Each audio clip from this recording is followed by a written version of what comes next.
I would want to live in the high Renaissance time period, especially because of like Michelangelo, Da Vinci, and Raphael. Those three were creating really impressive artwork around during that time period. And if you could get your hands on anything made by one of those three, you were doing pretty good in life. The church and like wealthy families such as the Medicis, they were commissioning a lot of the art. So I would need to be higher up in like status. Obviously, I would need to be probably either semi high up in the Catholic Church or into like the textile or banking industries. That way, I would be a part of the wealthier class, and I would be able to commission a lot more artwork. I would be gone sometimes, like if especially if I worked in like the textile industry, I would need to go. I would be gone, like securing trade.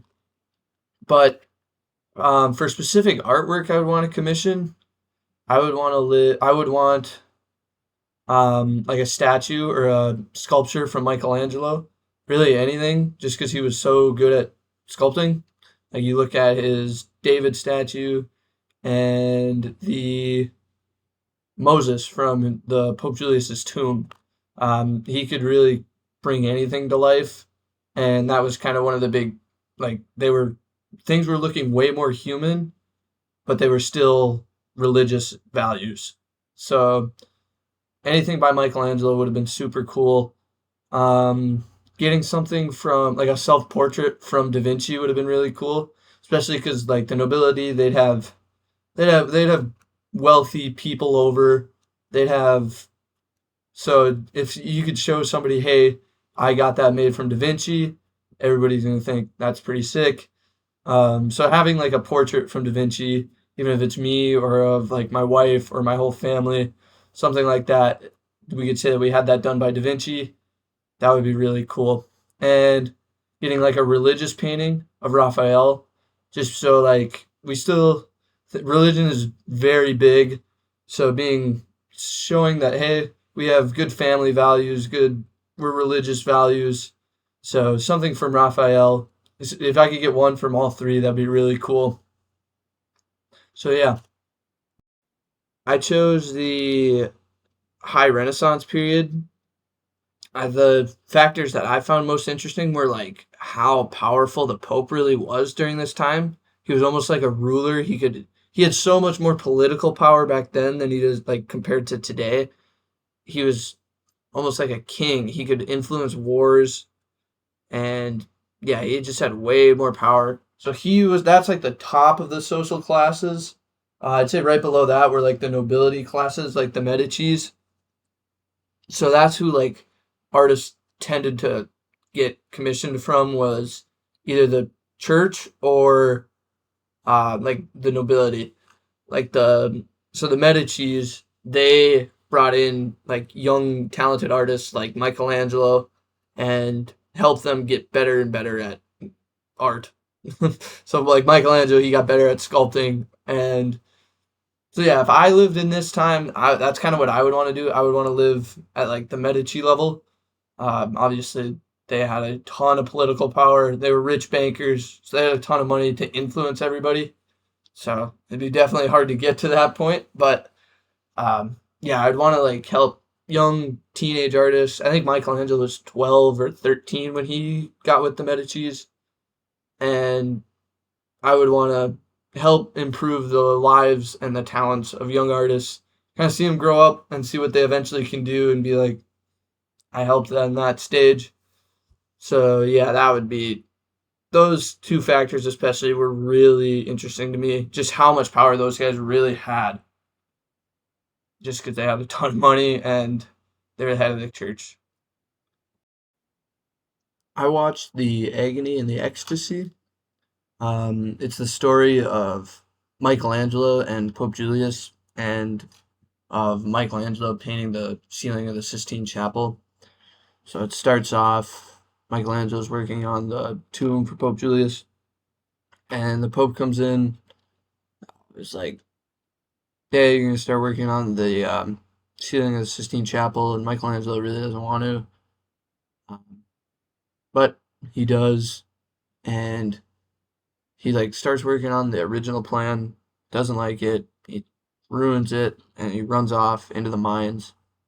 But eventually he climbs up into the mountains and he has like a he like sees the inspiration like for it where like they're touching fingers like Adam and God, and he sees it in the clouds. So he comes back down and he goes to the Pope in the middle of a battle, says, "Hey, I want to come back, and but I want to do it this way," and he shows him a new plan for it. So the Pope agrees, and it's going to take way longer, and it does take way longer. And Michelangelo and the Pope, they don't always get along. Pope almost gives his commission away a bunch, but eventually it does get done, and they both kind of help each other out. Michelangelo like exhausts himself working on it. Pope Julius gets him fired up again, like irritates him, and he gets going again. And then the same thing kind of happens with Michelangelo and the Pope at the end of the movie. And so I guess who I relate to most from that would have been, I would say Michelangelo. Um, I don't know. He liked. If I was gonna be an artist of some kind, I would want to like be a sculptor. I would want to. I don't. Not that I think painting's boring, but I think like seriously like working with my hands and just turning a big chunk of rock into something that looks like 3D and lifelike. I think that's really really cool. So as Michelangelo, um, I would have grown up with the Medici's, and I would have learned to get better and better at art there. They would have helped me, and just kind of being a part of that would really boost my status as an artist because the Medici's just had so much influence. And like eventually, I would work for the Pope. Um, Relationship would be rocky at times. I think the one thing that really um, I feel like Michelangelo and I have in common, definitely not art, but the fact that I'm very bad at delegating work, especially like in high school, I was really bad at it. Like if we had a group project, I would want to do everything. Almost, I just like didn't trust anybody else. And Michelangelo was also really bad at delegating work. Mm, I wouldn't like obviously as Michelangelo, I would want to sculpt more. I wouldn't want to do paintings. Not that I had a choice, but I would want to definitely do more sculptures. And yeah, I chose the Tondo by Michelangelo as my representation from the High Renaissance. Oh, excuse me. Um, the reason why this fits really well in the High Renaissance, even though it's unfinished, well, maybe that does help because Michelangelo did not finish his work all that often. But anyways, um, the big thing is they look very realistic. The proportions are the correct sizes. For me, for a baby, this is pretty realistic. This one as well, and then Mary. I mean, this is something that you could see is a mother and child, um, and it's not. They're not like stretched out. They're not squatted down. They're very realistic, um, and they're not. I mean, like you can see Christ is twisting a little bit, but not so much as you'll see with like Bernini's David. That's really twisting. So the emotions are calm, um, even though John's holding like a bird here, but and Christ is moving away from it, but it's not like super aggressive. It's just a soft little movement. Well, my video froze. That's unfortunate. But as you can see that John, once he smoothed them out a little bit more, he would have been pretty accurately sized. Mary's sitting on something. You can't see that very well, but oh, there we go. So from not the Baroque, that's this one. The Gothic era, I chose these guys. They're jam statues on the Chartres Cathedral. I know we looked at some similar ones. I don't think we looked at these ones though. But they serve the same idea. So back in the Gothic era, humans were believed to be lesser than, like, they were not good people. So you don't want to compare holy figures to human people because that makes the holy figures look bad if you believe that humans are bad. So that's why they're super elongated. You can see toes look pretty, oh, maybe not so bad, but like the hands are long, their bodies are super long. Um, so yeah, they really stretched them out to make them look unrealistic, and because you don't want your holy figures to be human if you believe that humans are bad people or just bad in general.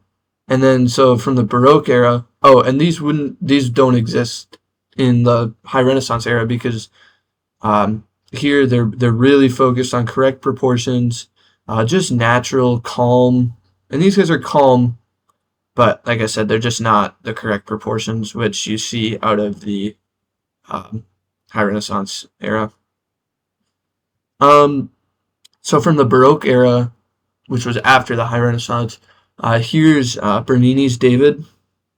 And the thing that really, I mean, they're good proportions. It looks very human, but the emotion, you see it much more in his face compared to like, if you think about like Michelangelo's David, where it's very calm. Here we get David in action here. He's about to sling the rock. Um, and this heavy, extreme twisting, extreme emotion in the face. It's very dramatic compared to something from the High Renaissance, where this is just kind of just a calm, natural picture. And you won't this wouldn't exist just because of how aggressive the twisting is and the extreme emotion, especially on his face. So the first two works that referenced each other were Monet's Olympia and Titian's Venus of Urbino. You can tell that they're referencing Monet is referencing Titian's painting. They're sitting in the same exact position. Their hands are in the same spots. Um, and so in Monet's, she's very pale. Like they both look very humanistic. They both look like you can tell they're both humans. They're not like oddly proportioned, but the big difference is Titian's is very idealized, and she's got like soft, warm skin. And you compare that to Monet's, it's got the face of like a French prostitute on it, and she's got like pale skin, and it just looks very real, I would say. Well, Titian's was definitely more idealized, which makes sense because I mean it was just a French like prostitute compared to like a mythological figure in Titian's, and it was widely like it was like scandalous almost just because that type of painting was not very common at all during um, Manet's time. And so the other ones that really reference each other were David, like Michelangelo's statue of David referencing the Greeks, and then Bernini referencing Michelangelo's statue. So Michelangelo, he's starting to revive like during the Renaissance, they're starting to revive a lot of the Greek like types of sculptures, so very humanistic features, especially the Doryphoros that it's referencing. They're both standing in the same way, and they're both very calm, like Michelangelo's statue of David and the Doryphoros. They're both very calm like their facial expressions are calm. They're just they're standing tall. So Michelangelo's like really starting to bring that type of art back into the High Renaissance period. And then you go forward about 200 years into the Baroque era with Bernini's statue of David. I know I talked about this in the last section, but he's got that like grimace on his face compared to Michelangelo's. It's just calm David, and Bernini's is really twisting himself. He's about to let go of the rock. So they're all trying to take what they had to begin with. So Michelangelo had the Greeks, and he wants to take what they've had and he wants to make it better. And Bernini wants to do the same thing with Michelangelo's. He tries to surpass it by using like really dramatizing it with heavy twisting and like well seen emotion. I chose Peter Bruegel with the Netherlandish Proverbs. and then from Peter Bruegel as well, the Peasant Dance, and then my other two artists were Caravaggio with the card sharps, and then Bosch with the Garden of Earthly Delights.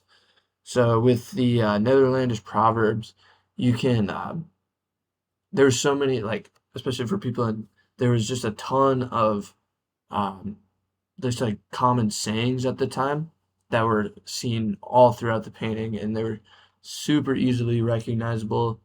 And some of them are still around today, like you're banging your head into the brick wall. That's in the painting somewhere. Um, but yeah, there's just a lot of like sayings that are that you could easily recognize, and that's what made it funny. For the peasants dance, for the wealthy people, it was just like a huge over exaggeration of how like peasants acted, and so to the wealthier people, it was just kind of it was really funny to just see how the common folk acted, getting drunk, partying hard, and then of course the part that I think a lot of people today would find pretty funny is their exaggerated uh, armor that they wore in their garage. Um, for Bosch with the Garden of Earthly Delights, the humor is there. It's just like it's just so chaotic. There's people like bouncing on giant fruits and like diving into them. Everything is just so like wild. There's like no realism at all, and it's just like so. Um, it's just completely random, and it's just really over exaggerated. Like people are like there's lessons, there's morals in it. Like some people are diving into the fruit and riding the fruit. It's like gluttony. They're like overindulging themselves, and yeah, so people just kind of like, especially when I first saw it, I was just kind of like shocked. I didn't even know what I was looking at. Um, for Caravaggio and the card sharps, that one's more humorous to the viewer because the viewer has more information than one of the people in the painting. So the two men are like on the secret as well as the viewer, and they're playing it like they know, they're like telling him what card is coming or what card he has and how to like, and so the other guy knows what how to deal with it, and it's humorous to like especially to the viewer because they know more than somebody in the painting, and it's just kind of like a wink wink don't tell sort of deal for the viewer.